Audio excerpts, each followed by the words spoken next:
Antes da primeira pergunta, eu preciso te pedir uma coisa. Senta. Não num sofá apressado, não no intervalo entre obrigações. Senta de verdade, como quem aceita um convite raro. Porque o que vem agora não é um vídeo, é uma travessia. 5 episódios, 13 pensadores, 5 horas de conversa funda em torno de uma única pergunta, talvez a mais antiga e a mais necessária que um brasileiro pode fazer a si mesmo. Quem somos nós, afinal? Eu chamei essa série de Saga Atemporal. Atemporal porque foi feita para durar, para você que está aqui hoje e para quem vier depois, para o seu filho, para o seu neto, para o brasileiro que ainda nem nasceu, mas que um dia vai precisar dessas vozes para entender o chão que pisa. À nossa mesa vão sentar 13 gigantes. Darcy Ribeiro, Sérgio Buarque de Holanda, Gilberto Freire, Lélia Gonzalez, Florestan Fernandes, Paulo Prado, Mário de Andrade, Oswaldo de Andrade, Roberto da Mata, Raimundo Faoro, Caio Prado Júnior, Euclides da Cunha, Gessé Souza. 13 vidas que se debruçaram com paciência e amor sobre o mistério de ser brasileiro. 13 cabeças que pensaram com seriedade aquilo que o corre-corre do dia a dia não nos deixa nem sentir. Eu sou apenas o burrinho, o que carrega a lenha para o fogo, o que serve o café, o que escuta junto com você. Eu não tenho resposta pronta para te entregar. Quem promete resposta fácil sobre o Brasil está te vendendo anestesia. Mas eu tenho caminho, e o caminho, como sempre neste canto, é um só, devagar e sempre. Sem atalhos, só passos, porque a vida se faz andando. Aqui você não vai encontrar pressa, não vai encontrar clichê, não vai encontrar motivação de banca de revista. Vai encontrar 5 horas de Brasil de verdade, o Brasil profundo, que mora debaixo do Brasil ruidoso da televisão. Vai encontrar a sua própria pergunta, refletida nos olhos de quem se debruçou sobre ela antes de você. Se você aceitar atravessar essa ponte comigo, eu te prometo uma única coisa. Você não vai sair daqui o mesmo brasileiro que entrou. Vai sair mais inteiro. Vai sair menos enganado. Vai sair um pouquinho mais perto de si mesmo. A mesa está posta, a primeira pergunta já está suspensa no ar, esperando por você. Que comece a travessia. Tem uma pergunta de que nenhum brasileiro consegue escapar. Você a faz no almoço de domingo, quando o assunto na mesa descamba. Você a faz quando viaja para longe e alguém, num sotaque estranho, te pergunta de onde você é. Você a faz quando abre o jornal e simplesmente não reconhece o país que está descrito ali. Você a faz principalmente quando dá aquela vontade miúda de ir embora. Ou quando dá uma saudade avassaladora de voltar. A pergunta é simples, mas corta fundo. Afinal, o que é ser brasileiro? Parece fácil. Não é.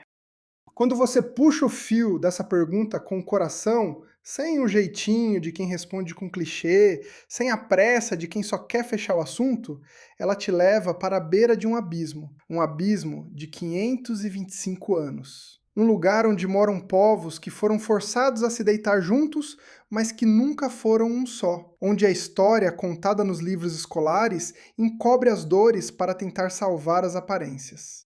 E é na beira desse abismo que a gente vai sentar hoje. Puxa a cadeira, senta aqui comigo. Este é o primeiro passo de uma saga atemporal. 5 episódios, 13 pensadores convocados. Uma mesa que foi feita para durar. Eu sou o burrinho esforçado, e nesta jornada eu não estou aqui para te dar respostas prontas ou fórmulas de almanaque. Estou aqui para abrir a porta e puxar a cadeira para os maiores espíritos que este país já produziu, em torno de uma pergunta que ainda sangra e canta: quem somos nós? A nossa mesa tem 13 cadeiras. Sérgio Buarque de Holanda vai sentar. Darcy Ribeiro vai sentar. Gilberto Freire, Raimundo Faoro, Roberto da Mata, Florestan Fernandes, Lélia Gonzalez, Caio Prado Júnior, Euclides da Cunha, Paulo Prado, Mário e Oswaldo de Andrade, Gessé Souza. 13 mentes brilhantes, 5 episódios, 5 feridas abertas. Hoje, de onde viemos? No próximo, como somos? Depois, por que somos assim politicamente? Depois, onde o Brasil se partiu? E para fechar, para onde vamos? Qual é, afinal, a nossa tarefa na Terra? A mesa é invisível. Os pensadores já partiram, quase todos, mas o pensamento deles continua vivo, pulsando nas nossas contradições, e ele sempre responde quando a gente pergunta com amor e seriedade. Eu sou apenas o mediador, o burrinho que carrega a lenha para o fogo, o que faz a pergunta e observa onde os gigantes se abraçam e se chocam. E hoje, para abrir a conversa, sentam 4 deles. 4 gigantes que olham para o nosso berço e enxergam coisas tão diferentes que no final você vai sair daqui sem certezas. E isso é a coisa mais linda que poderia te acontecer. Porque quem te vende certeza sobre o Brasil, geralmente quer te vender uma identidade para te manter dócil. Olhem para os 4 convidados desta noite. Darcy Ribeiro, o antropólogo da paixão. Escreveu O Povo Brasileiro nos seus últimos meses de vida, em 1995, fugindo do hospital porque sabia que o tempo estava acabando. É a declaração de amor mais ambiciosa e dolorosa já feita sobre nós. Darcy traz o sopro da novidade. O Brasil é um povo inédito, nascido do entrechoque de 5 matrizes. Gilberto Freire, o sociólogo da sensibilidade. Em 1933, com apenas 33 anos, ele publica Casa Grande e Senzala e muda a cor do espelho do país. Antes dele, a mistura era vista como uma vergonha, uma doença biológica. Depois dele, virou a nossa beleza, a nossa identidade. Mas o preço poético dessa virada foi alto. Florestan Fernandes, o sociólogo do rigor e da justiça. Filho de uma lavadeira pobre, criado nos chãos úmidos de São Paulo, ele entra nesta mesa para cortar o lirismo de Freire com a precisão de um bisturi. Ele vai olhar nos olhos do país e dizer: a abolição nunca terminou. E Lélia Gonzalez, a filósofa do axé, a intelectual negra que costurou a nossa alma. Uma mineira que fez do Rio de Janeiro o seu quilombo de ideias. Cofundadora do Movimento Negro Unificado em 1978. Por décadas, o silêncio da academia tentou apagá-la. Hoje, é impossível entender o Brasil sem ouvi-la. Lélia traz uma palavra que cura e liberta: amefricanidade, e faz a pergunta que ninguém teve a coragem de fazer antes. Onde é que estava a mulher negra enquanto vocês construíam essa história? 4 vidas, 4 visões. A mesa está posta. Darcy pede a palavra e começa com a força de um trovão. Surgimos da confluência, do entrechoque e do caldeamento do invasor português, com índios silvícolas e campineiros, e com negros africanos, uns e outros aliciados como escravos. Guarde essa frase no coração, é a certidão de nascimento que ele nos dá. Para Darcy, o brasileiro não é uma raça pura, não é uma importação, não é uma colônia que deu certo. É uma criatura inteiramente nova, inédita. Não existia nada parecido no planeta antes de nós. Fomos forjados no calor de uma caldeira humana, onde 5 matrizes se encontraram e se transformaram para sempre. A primeira, a matriz Tupi, os donos da terra, aqueles que conversavam com as florestas. O Brasil falou tupi por muito mais tempo do que falou português. Até o século XVIII, nas cozinhas, nas ruas e nos altares de São Paulo, do Maranhão e da Amazônia, a língua do afeto e do dia a dia era o tupi. A coroa portuguesa precisou proibir o idioma nativo por decreto, em 1758, para nos obrigar a falar a língua de Camões. Lembre-se disso quando disserem que somos apenas uma cópia da Europa. A segunda, a matriz lusitana, o português que desembarcou aqui, mas não era a família real. Eram homens sós, exilados, degredados, aventureiros e náufragos, sem mulheres da sua terra. E essa solidão nos trópicos gerou de forma imediata a terceira matriz. A terceira, a matriz mameluca, os filhos do homem branco com a mulher indígena, nascidos aos milhares. Os bandeirantes que rasgaram as fronteiras do sul ao centro-oeste não falavam português. Eram mamelucos que pensavam em tupi. O mapa do Brasil foi desenhado pelos pés descalços do mameluco. A nossa extensão territorial foi conquistada pela mistura, não pela metrópole. A quarta, a matriz africana. O maior transplante humano da história. Quase 5 milhões de almas sequestradas de suas casas ao longo de 3 séculos e meio. O Brasil recebeu 10 vezes mais africanos do que os Estados Unidos. Deixe esse número ecoar na sua mente. 10 vezes mais. Reis, rainhas, ferreiros, engenheiros, poetas e sacerdotes bantus, sudaneses e iorubás. Eles tiveram seus nomes apagados, suas famílias despedaçadas, seus deuses perseguidos. E, no entanto, contra toda a violência do mundo, eles plantaram a sua dignidade e a sua cultura no chão da nossa alma. A quinta, a matriz crioula e mulata, os filhos do encontro afro-europeu. Uma identidade que nasce da dor, mas floresce em uma cor, um ritmo e uma graça que não pertencem mais nem à Europa e nem à África. Tornou-se puramente brasileira. E é aqui que Darcy nos dá o seu golpe mais profundo e doloroso. Esse povo novo é desindianizado, desafricanizado, desportuguesado. Não é índio, não é africano, não é português. É outra coisa, é brasileiro, justamente porque deixou de ser as 3 coisas.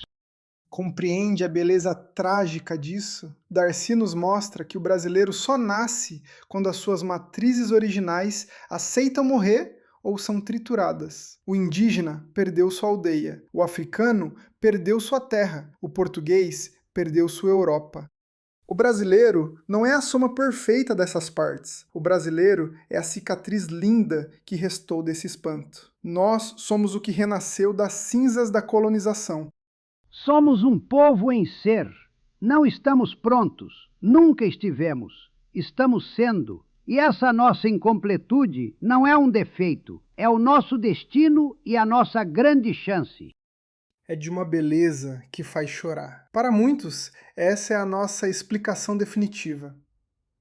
Mas Gilberto Freire, do outro lado da mesa, ajusta os óculos e pede a palavra. Ele sorri com doçura, porque escreveu algo muito parecido 60 anos antes, mas com uma música que Darcy jamais cantaria.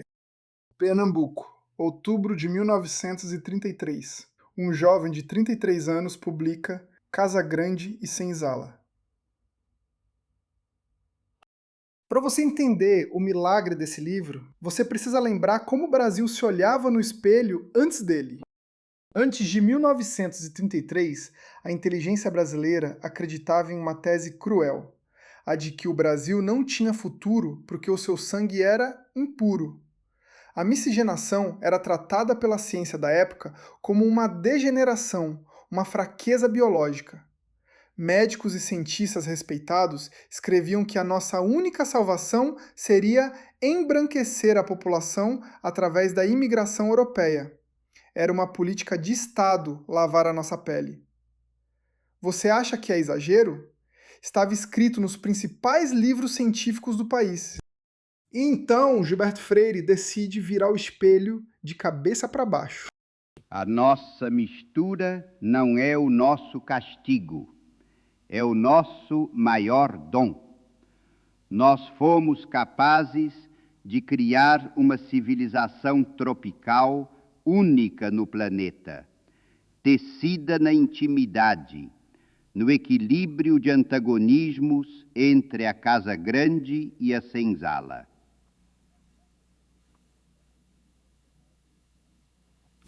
O livro caiu como um bálsamo sobre a autoestima da nação. De repente, as pessoas olhavam para a própria pele parda, para o próprio cabelo crespo, e não viam mais uma maldição biológica. Viam identidade, viam orgulho. Freire traz duas ideias revolucionárias para a época. A primeira, o português que nos colonizou era um homem plástico, adaptável, feito para a mistura. Ele vinha de uma Europa que já tinha convivido por 700 anos com os mouros no norte da África. Ele sabia amar e se misturar nos trópicos. A segunda, a nossa unidade como país não nasceu das leis ou das armas do governo.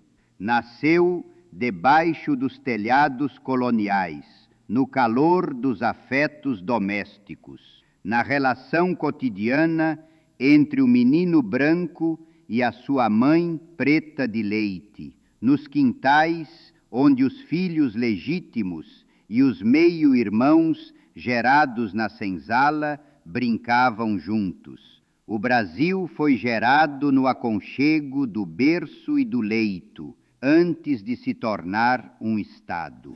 Soa terno, não é? É lindo demais para ser verdade. E é aí que mora o perigo.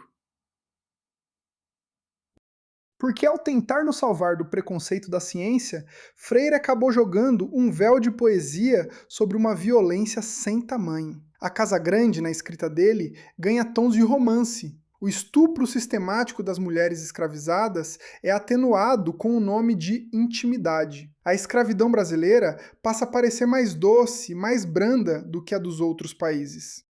Dessa melodia bonita nasceu o mito mais duradouro e mais anestésico da nossa história, o mito da democracia racial. A ilusão de que aqui não existe racismo porque todo mundo se misturou. A ideia de que o preconceito é uma ferida dos americanos ou dos sul-africanos, mas que aqui nós somos o país do abraço, do futebol compartilhado e do samba que une todas as classes. É verdade que Freire nunca usou a expressão democracia racial no livro, mas a sua obra foi a terra fértil onde essa mentira carinhosa cresceu. Virou discurso de professor, ideologia de governo e autoimagem oficial por quase um século. E ela ainda acalenta o sono de muita gente.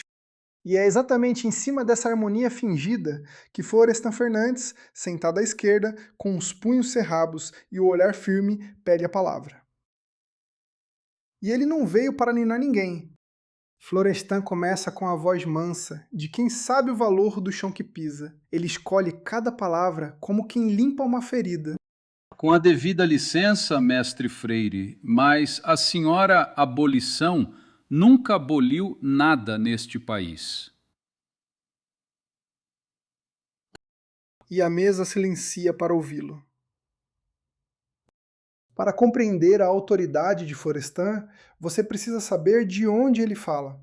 A biografia dele é a própria teoria. Florestan nasceu em 1920, na periferia de São Paulo. Filho de uma imigrante portuguesa, analfabeta, que ganhava a vida lavando o chão dos outros. Ele não conheceu o pai. Foi engraxate aos 6 anos de idade. Foi garçom, entregador, ajudante. Estudou nas brechas de uma vida de privações. Se tornou o maior sociólogo do século XX por puro milagre de sua obstinação. Quando Florestan fala sobre o Brasil, ele não está fazendo um exercício de estética em uma biblioteca confortável. Ele está olhando o país do lugar onde Freire nunca pisou, de baixo, do tanque de lavar roupas, da calçada do engraxate. A sua tese é um raio que corta o céu azul da nossa mitologia nacional. A escravidão durou 350 anos no Brasil. Fomos o último país do Ocidente a terminá-la. O último. E quando a assinatura da Princesa Isabel caiu no papel em 1888, o que foi dado a essas pessoas? Não houve um plano de integração, não houve doação de terras, não houve indenização, não houve uma única escola aberta para recebê-los. A Lei Áurea tinha apenas 1,5 páginas. Libertou os corpos e os abandonou ao relento da história. Ponto final. E no dia seguinte à festa, o que restou? O Estado financiou a vinda de milhões de imigrantes europeus para ocupar as vagas de trabalho, sob a desculpa de modernizar o país. A população negra, que havia construído cada tijolo e colhido cada saca de café deste solo, foi empurrada para as margens, sem eira nem beira, sem direito à terra, porque as leis já haviam blindado o acesso ao chão para quem não tinha dinheiro, sem trabalho formal, porque as portas se fechavam para quem tinha a pele escura. O Brasil teve a audácia de libertar os escravizados sem jamais integrá-los à condição de cidadãos. Nós os jogamos na rua da amargura. A favela é a filha legítima dessa abolição inacabada. O quarto de empregada é o seu herdeiro direto. A periferia segregada, a violência que escolhe sempre o mesmo perfil de corpo na noite escura. O encarceramento em massa de jovens negros, nada disso é acidente de percurso. É o sistema colonial funcionando em plena modernidade. E então Florestan se vira para Freire e diz a frase que desmascara o nosso espelho. O que você chamou de idílio e democracia racial, meu caro Freire, é, na verdade, a forma mais cruel e sofisticada de racismo que o mundo já viu. Porque é um racismo que se esconde atrás do próprio abraço. Ele nega a discriminação enquanto a pratica na mesa do jantar. É o preconceito que tem vergonha de si mesmo, mas que mata do mesmo jeito. Respire fundo comigo agora. Porque o que Florestan está revelando é assustador. Ele está dizendo que a própria imagem do brasileiro pacífico, festeiro e acolhedor é o mecanismo perfeito para que a desigualdade continue de pé, sem que ninguém se sinta culpado por ela. A nossa festa esconde o choro. O carnaval encobre o abismo. O futebol mascara a senzala.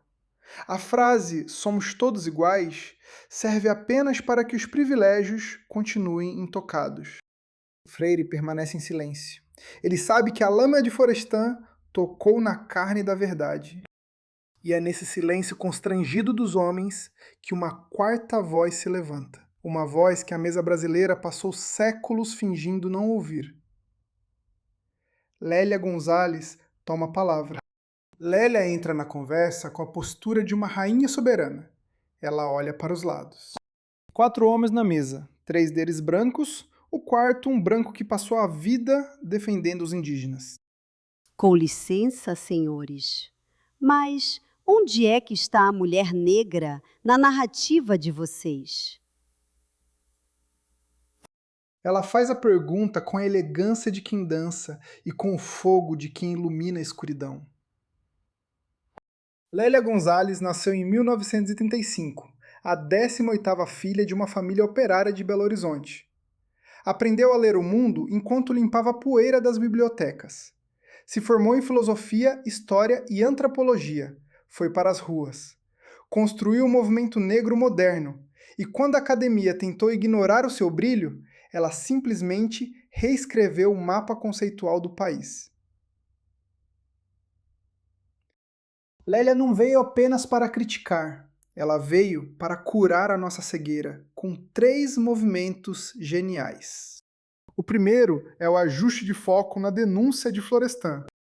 Florestan olha para a nossa ferida e enxerga uma divisão de classes. Eu olho para a mesma ferida e digo: é classe, é raça e é gênero. Tudo junto, amarrado no mesmo nó. E o corpo da mulher negra é o lugar geométrico onde essas 3 violências se cruzam com mais força.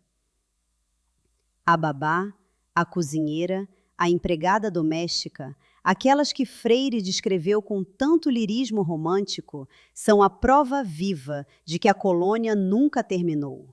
A casa grande não ruiu. Ela apenas se mudou para os apartamentos de classe média, com seus elevadores de serviço e seus quartinhos 6 janelas. O segundo movimento é abrir as janelas do Brasil para o resto do continente através da amefricanidade.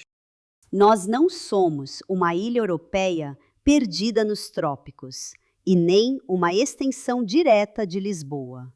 Nós somos a América Latina, uma imensa região que pulsa do México aos Pampas, unida pela dor da escravidão, mas, acima de tudo, pela beleza da resistência indígena e negra.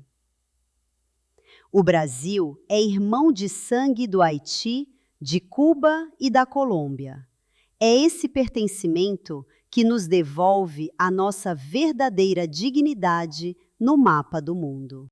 E o terceiro movimento de Lélia é o mais sutil, o mais terno e o mais revolucionário. Ela pede que a mesa faça silêncio para escutar a própria boca. Vocês dizem que falam a língua de Portugal, mas a verdade é que nós falamos o pretuguês. O nosso falar não é um português errado ou corrompido. É um idioma que foi acalentado, nado e criado no colo das mães pretas. As palavras que saem da nossa boca quando a gente ama ou quando a gente briga, dengo, cafundó, moleque, samba, fubá, axé, xingar, caçula, cochilar, vieram nos navios com as línguas bantas. A nossa pronúncia, que canta e tem swing, que abre as vogais e amacia as consoantes, nasceu da boca das mulheres negras que precisaram aprender a língua do colonizador adulto e a moldaram ao formato do seu próprio afeto e do seu próprio ritmo. O Brasil não fala a língua do império. O Brasil fala pretuguês. E é isso que nos salva da rigidez e nos torna belos. A mesa inteira silencia. É um silêncio de reverência, porque Lélia iluminou um canto da sala que os homens, com todas as suas teorias, jamais conseguiram enxergar. A herança africana não está apenas nos livros de história ou na força muscular que ergueu os prédios. Ela está na nossa saliva, na forma como a gente sorri, na nossa musicalidade, no jeito de ninar os nossos filhos. Nós somos pretugueses na intimidade de cada palavra que pronunciamos. E Lélia encerra o seu turno com uma frase que deveria ser escrita na lousa de cada escola deste país. A consciência negra não é uma divisão. Ela é a única força capaz de oferecer ao Brasil uma reconciliação verdadeira com o seu passado e uma alternativa real para o seu futuro. Respira comigo. Eu sou o burrinho, e agora nos resta recolher as xícaras de café e fechar a nossa mesa de hoje. 4 mentes, 4 vidas dedicadas a decifrar o mesmo mistério, de onde viemos. Darcy nos diz: viemos de uma colisão cósmica de 5 matrizes. Somos um povo inédito, um projeto inacabado que ainda está tateando no escuro. Freire nos diz: viemos do abraço e da mistura que aconteceram na intimidade da Casa Grande. Somos uma promessa de civilização tropical e fraterna. Florestan nos diz: viemos do sangue de 350 anos de cativeiro nunca reparado. O nosso abraço disfarça uma exclusão perversa. Lélia nos diz: viemos da Améfrica, do silêncio da mulher negra e da beleza da língua africanizada. Somos pretugueses, e é nessa raiz que mora a nossa cura. Eles se contradizem? Claro que sim. Freire poeticiza onde Florestan aponta o crime. Darcy aglutina onde Lélia faz a distinção. Freire enxerga o afeto onde Florestan vê o abuso. Darcy canta o povo novo, onde Lélia resgata o povo que foi calado. Mas, se você sintonizar o seu coração, vai perceber que eles também se completam na dor e no amor pelo Brasil. Nenhum deles nega que a nossa espinha dorsal é preta e indígena. Freire teve a coragem de romper com o racismo científico em 1933. Florestan trouxe o banho de realidade sociológica em 1964. Lélia colocou o ponto final que faltava em 1980. E Darcy costurou tudo em uma grande epopeia em 1995. Eles caminharam nos ombros uns dos outros, mesmo quando as suas ideias faziam faíscas. Todos concordam em uma coisa: o nosso parto foi um trauma e nós ainda não terminamos de nascer. E este é o ensinamento mais precioso que eu quero te entregar hoje. Não existe uma versão limpa, higienizada ou simples do que é ser brasileiro. Quem te oferece uma resposta mastigada sobre a nossa identidade geralmente está tentando te vender uma anestesia. A verdade é muito mais desafiadora e muito mais bonita. Nós somos filhos de uma fratura exposta que aprendeu a dançar. Somos o resultado de uma violência terrível que, por milagre da resistência, gerou uma das culturas mais luminosas e afetuosas do planeta. Nós somos a dor e a festa, a injustiça e a solidariedade, o esquecimento e a memória viva. Tudo ao mesmo tempo, sem conciliação fácil. Mas aí você pode me perguntar, com toda a honestidade do mundo: burrinho, para que serve tudo isso? Porque eu, que estou assistindo a este vídeo na tela arranhada de um celular, espremido no banco de um ônibus lotado depois de um dia exaustivo de trabalho, deveria me importar com Darcy, Freire, Florestan ou Lélia? Eu te dou 3 razões para guardar no bolso do peito. A primeira, porque você não consegue transformar aquilo que você não compreende. Se você achar que o Brasil é um país simples, você vai aceitar soluções simples, vai votar em promessas simplórias e vai criar os seus filhos sem profundidade. Entender a complexidade da nossa dor é o primeiro passo para ter o direito de exigir a grandeza do nosso futuro. A segunda, porque o brasileiro de hoje vive com a alma rachada. As redes sociais te oferecem identidades de plástico, baratas e polarizadas, direta ou esquerda, herói ou vilão, nós contra eles. Nada disso traduz a imensidão do que você é. Ouvir esses 4 gigantes te devolve o direito de pensar por conta própria, e pensar com profundidade nos dias de hoje é o maior ato de rebeldia que existe. A terceira, porque se você cavar a história da sua própria família, você vai encontrar essa mesa de discussão viva na sua mesa de jantar. Você vai encontrar um avô imigrante, uma bisavó indígena cujo nome foi esquecido, uma ancestral negra apagada da fotografia, um parente que retirou o sustento do sertão seco e uma língua misturada dentro de casa. Você é o ponto onde todas essas linhas se cruzam. Conhecer a história deles é, finalmente, descobrir quem é você. E para vocês que me ouvem de longe, e eu sei que muitos de nós estamos espalhados pelo mundo, assim como eu, que gravo este episódio com os olhos postos no horizonte de Riad, na Arábia Saudita, nós sabemos melhor do que ninguém. A gente só descobre o verdadeiro tamanho de ser brasileiro quando os nossos pés deixam de pisar no chão do Brasil. Do outro lado do oceano, a pergunta "de onde você é?" deixa de ser uma conversa de calçada, ela vira uma questão de sobrevivência da alma. E essa série foi feita para te dar o fôlego necessário para responder. Hoje nós perguntamos de onde viemos. No próximo episódio, o espelho fica ainda mais nítido e a pergunta fica ainda mais desconcertante. Como nós somos no dia a dia? E para a segunda noite da nossa saga, 4 novos espíritos se sentam à mesa. Sérgio Buarque de Holanda, que vai sussurrar no nosso ouvido uma verdade incômoda: o brasileiro é o homem cordial. Mas acalme-se, porque cordial não significa o que você imagina. Paulo Prado, que com uma crueza poética sentenciou: somos uma raça triste vivendo em um país radiante. Roberto da Mata, o homem que vai decifrar o mistério do nosso jeitinho e nos mostrar por que a frase "você sabe com quem está falando" é o código secreto que abre as portas do Brasil. E Mário de Andrade, que deu vida a Macunaíma para nos dizer com um sorriso irônico no rosto: o brasileiro é o herói que nasceu sem nenhum caráter. Vai ser uma conversa forte, vai doer e vai ser profundamente bela, como tudo aquilo que realmente importa nesta vida. Eu sou o burrinho esforçado. E nesta longa caminhada, devagar e sempre, sem atalhos, valorizando cada passo, a gente não desvia o olhar das perguntas difíceis. A gente convida a noite para sentar conosco e compartilha o pão com as nossas dúvidas. E no final, a gente te devolve a pergunta um pouco mais bonita do que quando a encontrou.